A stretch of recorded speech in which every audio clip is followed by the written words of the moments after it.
सात फेरे अग्नीच्या साक्षीने भाग 6 मागील भागात. काही गरज नाही. तिला एवढी काळजी असती तर तिने तोंड काळं केलं नसतं. आणि राहिला प्रश्न केतकीचा, तिचं लग्न झालं आहे.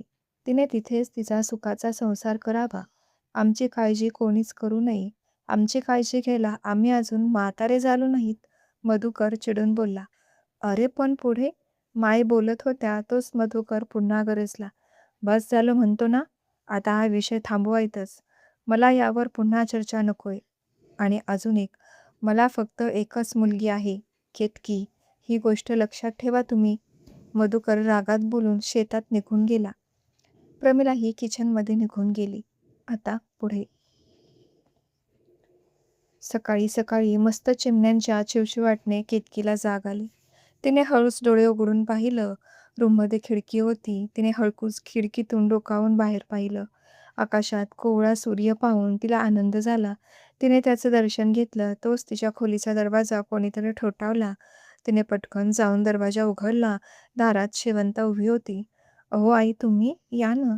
केतकीने शेवंताला आत बोलावलं. तसं शेवंता आत आली.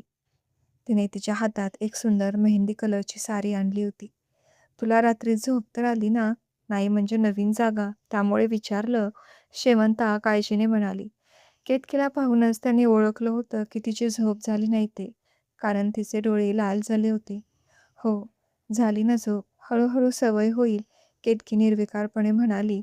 तिच्या मनाची अवस्था शेवंता समजत होती. त्यांनी त्यांच्या हातातील साडी केतकीसमोर धरली. आई, हे काय आहे? केतकीने एक नजर त्या साडीवरून फिरवली. ही साडी आहे, तुझ्यासाठी आणली आहे. तुमचा आज सत्यनारायण आहे ना, म्हणून. शेवंताने साडी केतकीच्या हातात दिली. त्यांच्या तोंडून सत्यनारायण हा शब्द ऐकून केतकीच्या काळजात धस्त झालं. तिने आतापर्यंत या गोष्टीचा विचार केला नव्हता. ती तर तिचं शिक्षण, आई बाबा आणि लग्न याच विचारात होती. तिने ती साडी हातात घेतली. लवकर आवरून बाहेर ये. बाहेर तुझ्या हातचा शिरा बनवायचा आहे प्रसादाचा. तुला आणि सागरला पूजेसाठी बसायचं आहे. हां, आणि अजून एक. शेवंताने तिच्यासमोर आणखी एक बॉक्स ठेवला. आता हे काय अजून, म्हणून केतकीने त्या बॉक्सवर नजर टाकली. उघडून बघ म्हणजे समजेल. शेवंता चेहऱ्यावर हसू आणत म्हणाले. खूप खुश होती ती, केतकीसारखी सून मिळाली म्हणून. केतकीने बॉक्स ओपन करून पाहिला. आतमध्ये मस्त सुंदर डायमंडचा हार होता. कसा आहे? शेवंताने केतकीकडे पाहत विचारलं. छान आहे, केतकीने हात लावून पाहिलं. खरंच खूप छान हार होता. छानच असणार. खास तुझ्यासाठी बनवला आहे. तुला आज या साडीवर घालून पूजेला बसायचं आहे.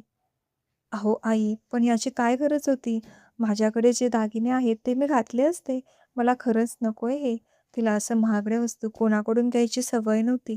तिला ते नको वाटत होतं. अगं, आज तुझ्या हक्काचा दिवस. राहू दे, घाल. तुझ्या जावेसाठी सुद्धा तुझ्या बाबांनी असाच हार बनवला होता. घाल तू. शेवंताने तिला फोर्स केला. तसं तिने तो हार ठेवून घेतला. बरं, तू लवकर तयार होऊन बाहेर ये. शेवंताने तिला बजावलं आणि बाहेर दरवाजाकडे जात होती. तोच तिने दरवाजातून पुन्हा केतकीकडे पाहिलं. तुला साडी नेसायला तर जमते ना? की नीताला पाठवू मदतीला? नाही, नको आई, त्याची काही गरज नाही. जमते मला. आवरेल मी पटकन. केतकी बोलली तसं शेवंता हसून बाहेर निघून गेली. ती जाताच केतकीने हातातील साडी पाहिली. खूपच सुंदर आणि हेवी साडी होती. ठिकठिकाणी आरीवर्क करून घेतलं होतं त्यावर. शेवंता निघून जाताच तिने पटकन तिचं आवरलं आणि किचनमध्ये निघून आली. सगळ्यात अगोदर तिने देवाला नमस्कार केला. शेवंता किचनमध्येच होती. तिला सगळं किचनमधील वस्तू कुठे आहेत ते समजावलं. केतकीने मस्त खरपूस रवा भाजून शिरा बनवून घेतला. सागर पहाटेच उठून फेरफटका मारायला गेला होता. केतकी किचनमध्ये शिरा बनवत होती. नेमकं त्याच वेळी तो घरी आला आणि फ्रेश होण्यासाठी त्याच्या खोलीत जाण्यासाठी निघाला. त्याची खोली वरच्या मजल्यावर होती. जाताना त्याला केतकी झोपलेल्या खोलीसमोरून जावं लागायचं. तो वरती खोलीत जात असताना अचानक त्याचं हृदय चलबिचल झालं. त्याने केतकीच्या खोलीवर नजर टाकली, पण केतकी किचनमध्ये होती, त्यामुळे त्याला दिसली नाही. मग मात्र तो तसाच वर निघून गेला. थोड्या वेळाने पंडितजी आले. त्यांनी सत्यनारायणाची पूजा मांडली. सागर फ्रेश होऊन खाली आला. आई, झाली का पूजेची तयारी? काही आणायचं का? सागर. हो हो, झाली. नाही, काही नाही आणायचं. शेवंता हातातील काम आवरत म्हणाल्या. सागर तेथून निघून जाणार तोच त्यांच्या काहीतरी लक्षात आलं. "अरे, तुझे बाबा कुठे आहेत?" त्यांना विचार. "पाहुणे म्हणजे केतकीच्या घरचे कुठपर्यंत आले? आतापर्यंत ते यायला हवे होते, नाहीतर पूजेला वेळ होईल," शेवंता काळजीने म्हणाल्या. "मी इथेच आहे शेवंता. त्यांना मी फोन केला होता. 10 मिनिटं झाली फोन करून. निघाले होते ते. आता येतीलच इतक्यात." मकरंद हातातील घड्याळ पाहत म्हणाले. "नमस्कार मकरंदराव." मधुकरराव आणि प्रमिला कार्यक्रमासाठी आले होते. त्यांना पाहून मकरंदने नमस्कार केला. "या ना मधुकरराव, या. आम्ही सगळे तुमचीच वाट पाहत होतो." मकरंद. "थोरल्या सुनबाई, नीता, अहो पाणी घेऊन या, पाहुणे आलेत." मकरंदचा आवाज आला. त्याच वेळी नीता किचनमध्ये होती. ती लगेच पाणी घेऊन बाहेर आली. मकरंदच्या आवाजाने शेवंता पण तिथे आल्या. मकरंदने त्यांना बसायला सांगितलं आणि ते स्वतः पण त्यांच्यासोबत बसले. "येताना काही त्रास तर झाला नाही ना?" शेवंताने काळजीपूर्वक विचारपूस केली. "नाही, नाही, काहीच त्रास झाला नाही." प्रमिला. "बरं, तुम्ही बसा, मी चहा ठेवते." शेवंता किचनमध्ये निघून गेल्या. मग थोडं जुजबी बोलून झाल्यावर पंडितजींनी पूजेला बोलावलं. सागर अगोदरच पाटावर येऊन बसला होता. केतकीचं थोडंसं आवरायचं राहिलं होतं, म्हणून ती खोलीत आवरत होती. थोड्या वेळात नीताने तिला खाली बोलावलं तसं ती खाली आली.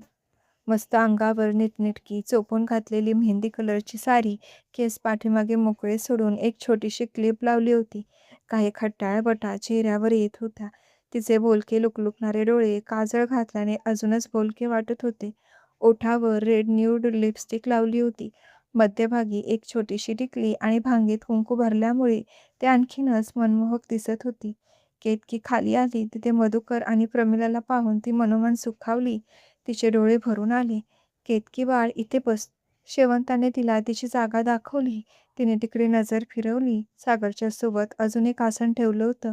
ती जाऊन त्यावर बसली. आज ती एवढी सुंदर दिसत होती की सागरची तिच्यावरून नजर हटत नव्हती.